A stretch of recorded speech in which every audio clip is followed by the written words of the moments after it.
미국 연방준비은행 총재들이 통화 긴축 시작을 촉구하는 목소리를 잇따라 내고 있어 연준을 이끄는 제롬 파월 의장의 입으로 시선이 쏠리고 있습니다.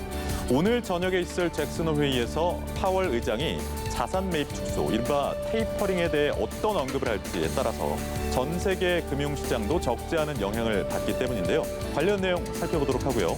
이 주제도 보겠습니다. 미국 아마존이 11번가와 손을 잡고 이달 말부터 국내에서 직구 서비스를 시작합니다. 국내 이커머스 시장에 어떤 영향이 있을지 전망해 보겠습니다.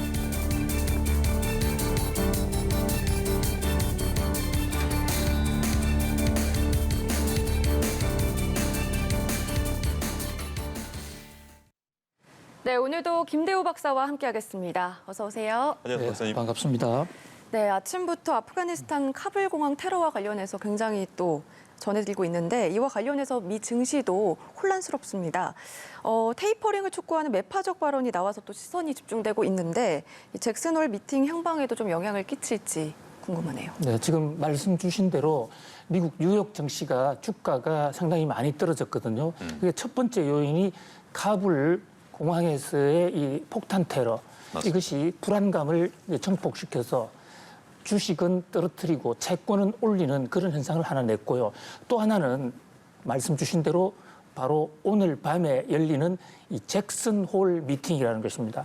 사실 이제 잭슨홀 미팅을 모르면 경제를 안다라고 얘기할 수도 없을 정도로 유명한 심포지엄이 됐어요. 잭슨홀이라는 곳은 미국의 와이오밍주에 있는 휴양지 이름입니다. 우리로 치면 뭐 대관령 휴양지, 그것보다 규모는 훨씬 크죠. 그런가요? 샌프란시스코에서 옐로스톤으로 가는 그 길목에 있는데요. 해발 3,000m에 어마어마한 규모의 구멍으로 움푹 파인 휴양지입니다. 예. 여기에 제일 많이 나오는 동물이 곰입니다. 곰이요? 네. 이 증권시장에서 우리나라 코스닥, 코스피도 마찬가지고 뉴욕 증시에서도 이 증권시장에서 돈을 만지는 사람들이 제일 싫어하는 동물이 두 가지가 있어요. 하나가 곰입니다. 곰. 예, 곰 장세 이러면 주가가 떨어지는 것을 우리 불 마켓이라고 그러거든요. 예. 왜 그러냐면 곰은 일어서서 상대를 핥히면서 내리 찍는단 말이죠. 예. 그것이 주가 떨어지는 모습하고 똑같기 때문에 곰 장세하면 주가가 떨어진다. 교과서에도 그렇게 나와 있어요. 그다음에 또 하나의 그 경제인들이 싫어하는 동물은 매파입니다. 매파. 예, 매. 뭐 우리나라에서도 매 잡는 게 꽁이다 뭐 이런 지금 얘기가 있는데 예. 이 매는 금리를 올리는 거예요. 그래서 매파 이러는데 지금 바로 저 잭슨홀 미팅에서 제롬 파월 연준 의장이 매파적인 행동을 하지 않을까. 그러니까 비둘기를 잡아채는 식으로 금리를 올린다든지 통화 긴축을 하지 않을까. 저게 우려가 되고 있는데요. 바로 그렇게 해서 통화 긴축을 하면 주가가 떨어지니까 거기 옆에 곰이 나타나는 거예요. 그러니까요. 그러니까 곰과 매 두 가지가 과연 오늘 밤에 출몰을 할 것이냐. 이것이 전 세계가 지금 주시하고 있는데요. 저 잭슨홀 미팅은 전 세계 경제학자들 또 돈을 관리하는 세계의 연준 의장 이런 분들이 1년에 한 번씩 만나서 통화 정책을 논의하고 서로 컨센서스를 모아서 앞으로 정책을 어떻게 꾸려나갈 것인가를 방안을 논의하는 아주 중대한 모임입니다. 그런데 예. 요즘 언론 지면에 자주 나오는 테이퍼링이라는 용어. 이 테이퍼링이라는 용어가 제일 먼저 나온 것이 바로 저 잭슨홀 미팅이었습니다. 그런가요? 2013년이죠. 당시에 제롬 파월 전 연준 의장이었던 벤 버냉키 의장이 저기서 앞으로 테이퍼링 할 거야. 한마디 하는 순간에 주가가 대폭락을 한 적이 있습니다. 그래서 이제 오늘 밤에도 지금 우리나라도 금리 인상을 하지 않았습니까? 네. 한국은행 이주일 중재가 금리 인상을 했는데 금리 인상하고 효과가 비슷하거든요. 테이퍼링이. 그러면 미국 연준이 지금 미국의 상황도 돈이 많이 풀려서 물가도 오르고 또 부동산 가격도 올라가고 가계부채가 많은 상태입니다. 그래서 오늘 밤에 정확하게 한국 시간으로 밤 11시입니다. 제롬 파월이 매파 본성을 드러내서 테이퍼링을 하겠다고 얘기를 하는 순간 곰이 나타나서 주가를 크게 떨어뜨릴 거거든요. 그런데 현재 미국의 상황은 한국하고 조금은 다릅니다. 제롬 파월이 속도 조절을 좀 할 거다. 지금 미국이 인플레도 많이 올라가고 부동산 가격도 올라가지만 코로나19 델타 그 환자가 많기 때문에 조금 천천히 할지도 모른다. 이런 전망이 엇갈리는데요. 연방준비은행 일각에서는 빨리 하자. 이렇게 서로 의견이 상반되거든요. 그래서 오늘 밤에 제롬 파월이 어떤 행동을 할 것인지, 자, 곰을 몰고 올 것인지, 곰 반대로 주가가 올라가는 것을 황소장세라고 황소장이라고 그럽니다. 하죠. 예. 이 황소는 머리를 뒤로 치고 박아서 올라가니까 그래서 황소장세라고 그러는데, 과연 황소를 몰고 올지 곰을 몰고 올지 매우 주목되는 순간입니다. 황소, 곰, 매 이런 거 나오니까 동물의 한국 시간인 것 같기도 한데 그렇습니다. 어쨌든 예.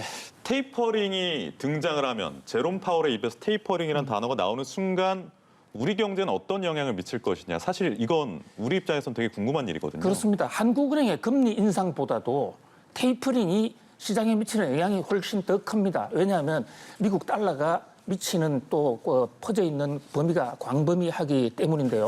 그래서 시장에서는 한국은행의 금리 인상이 미미한 바람이라고 그러면 실제로 한국은행이 금리 인상하고 나서 우리나라 금융시장에 별 변화가 없어요. 그런데 만약에 제롬 파월이 테이퍼링을 하면 그때는 이 경제계에 태풍이 올 것이다 이러는데, 테이퍼링이라는 게 슬로우 다운, 영어로 얘기하면 점점 줄이는 겁니다. 지금 미국은 코로나 팬데믹을 극복하기 위해서 연준이 매달 1,200억 달러, 우리 돈으로 엄청난 돈이죠. 약 130조 이상의 돈을 주식을, 채권을 사는 방식으로 계속 풀고 있습니다. 네. 요거를 좀 속도를 조절해서 슬로우 다운, 조금 적게 풀겠다는 거거든요. 그러니까 금리 인상 전 단계로 흔히 테이퍼링을 하는데, 금리 인상까지 안 가더라도 테이퍼링 하는 것만으로도 세계 경제에는 큰 변화가 올 것이다. 특히 미국의 경제정책 기조가 그동안은 유동성을 늘리는 쪽으로 가는데, 이제는 테이퍼링이란 말이 나온다면 유동성 파티가 끝났다. 유동성 is over. 라는 것을 신호를 주기 때문에 굉장히 큰 충격파가 올 수도 있다라는 그런 지금 전망들이 나오고 있는 것입니다. 네, 파티 끝났다, 돌아가 이런 건데 이제 그러면 우리가 어제 기준금리를 좀 높인 게 선제적으로 좀 대응한 측면도 있겠습니까? 그렇습니다. 예. 미국이 테이퍼링을 했을 때 가장 우려되는 것은 전 세계의 돈이 미국으로 돌아가는 거 버리는 겁니다. 2013년 테이퍼링 때도 그렇게 됐는데요. 그러니까 미국이 돈줄을 줄이고 세계 경제가 다시 긴축이 되게 되면 신흥국보다는 미국 쪽으로, 채권 쪽으로 돈이 몰려가게 되면 우리나라 주식시장에서 돈이 다 빠져나가는 이런 현상이 생길 수가 있거든요. 그래서 이제 우리가 먼저 금리 인상을 해놓음으로써, 금리 인상하면 금리라는 게 돈의 값인데 국제 자금이 한국의 금리도 좀 높아졌구나. 이래서 한국에 좀 더 스테이할 수 있는, 더 머무를 수 있는 요인이 될 수도 있고, 또 미국의 갑작스런 테이퍼링에 우리가 이제 미리 준비할 수도 있다. 그런 신호지만 장기적으로 보면 테이퍼링이 오면 결국은 전 세계가 이제 긴축 기조로 간다. 이런 면에서 조금 이제 대출을 많이 받으신 분들은 조금씩 조심해야 될, 이제는 통화 긴축 시대에 대비하는 그런 재테크 전략을 새로 짜야 될 것으로 보입니다. 네, 미국의 움직임에 따라서 또 달라질 수가 있겠습니다. 박사님, 해외 직구 해보셨어요? 저는 해외 직구를 잘 못합니다. 한 번도 해본 적이 없어요. 저도 가끔 시도는 하는데 좀 네. 어렵더라고요. 그런데 이제 아마존이 국내에 상륙한다고 합니다. 많은 판도의 변화가 있을 거라 생각이 드는데요. 그렇습니다. 지금 아마존이 한국으로 들어옵니다. 31일인데요. 이게 우리 유통사에 상당히 혁명적 변화로 생각이 돼요. 그동안 우리 국민들은 외국에, 저는 해외 유학 생활을 오래 했기 때문에 해외 직구를 하는 것보다도 가서 바로 사는 게 그러셨겠죠. 훨씬 더 이제 네. 나았던 그런. 워낙 또 어려워요, 직구하는 방법. 예, 그렇습니다. 그런데 이제 국내에서는 외국을 직접 나가지 않는 한 외국 물건을 사기 어려운데, 그게 해외 직구를 통해서 부분적으로 좀 풀렸죠. 근데 이제 아마존이 아예 한국으로 들어오겠다는 겁니다. 들어오는 방법은 SK가 운영하고 있는 우리나라의 인터넷 이커머스 11번가라는 게 있어요. 네. 11번가라는 게 11 스트리트, 미국의 월스트리트 저널이 11번가에 있습니다. 그래서 이름을 따왔다고 그러는데요. 그래서 이게 아마존이 주식을 반 이상을 사서 11번가에 사실상의 주인이 됐어요. SK하고 같이.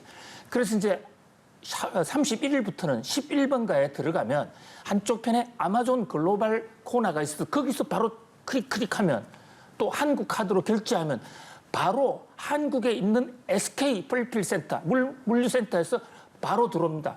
상당수 빠른 속도로도 들어오고, 이렇게 되다 보니까 환경에 큰 변화죠. 그래서 국내 이제 이 이커머스 시장이 상당히 긴장하고 있고, 현재 국내 이커머스 시장의 판도가 급격히 변화하지 않겠느냐. 현재 우리 국내 시장은 저 네이버, 쿠팡, 그다음에 이베이까지. 예, 이베이까지 3파전인데 아마존이라는 초강자가 하나 들어왔다 이렇게 볼 수가 있습니다. 그러면 춘추 전국 시대가 열려서 좀 소비자 입장에서는 선택의 폭이 좀 넓어지는 계기가 될 수도 있겠다는 생각이 들기도 하고요. 어떻습니까? 그렇습니다. 장단점이 있는데요. 지금 지적하신 대로 소비자들은 또 하나의 이커머스를 더 선택할 수 있으니까 경쟁을 하다 보면 가격이 떨어지고 품목이 다양화되거든요. 네. 그럼 소비자 복지가 더 올라갈 수 있습니다. 그러나 이제 다른 한편으로는 유통시장에도 외국계 자본이 들어와서 예. 국내 토종 유통 이른바 네이버 같은 데를 장악할 수 있다. 그리고 만약에 그걸 완전히 다 장악하고 나면 그때는 또 가격을 올릴 수도 있거든요. 그런 면에서 좀 조심해봐야 되고 국내 제조업체 입장에서는 이 이커머스가 해외 직구를 너무 잘하게 되면 우리나라 제품보다는 외국 제품이 훨씬 더 많이 팔릴 수도 있기 때문에 매출에서도 영향을 받을 수가 있습니다. 그래서 모든 경제 현상이라는 게 장점과 단점이 동시에 다가오는 것이거든요. 중요한 것은 이렇게 경제 환경이 바뀌기 때문에 우리나라의 이커머스 회사들도 서비스를 보다 더 고도화시켜야 될 것이고 또 제조업체 입장에서도 한국 시장만을 대상으로 한 것이 아니라 세계를 무대로 품질을 고급화시키고 경쟁력을 높여가야 될 것으로 보입니다. 네. 아마존이 들어오면서 무한 경쟁이 돌입할 것으로 보이는데 또 어떤 변화가 있을지 궁금해집니다. 네, 오늘도 김대호 박사와 함께했습니다. 고맙습니다. 감사합니다, 박사님.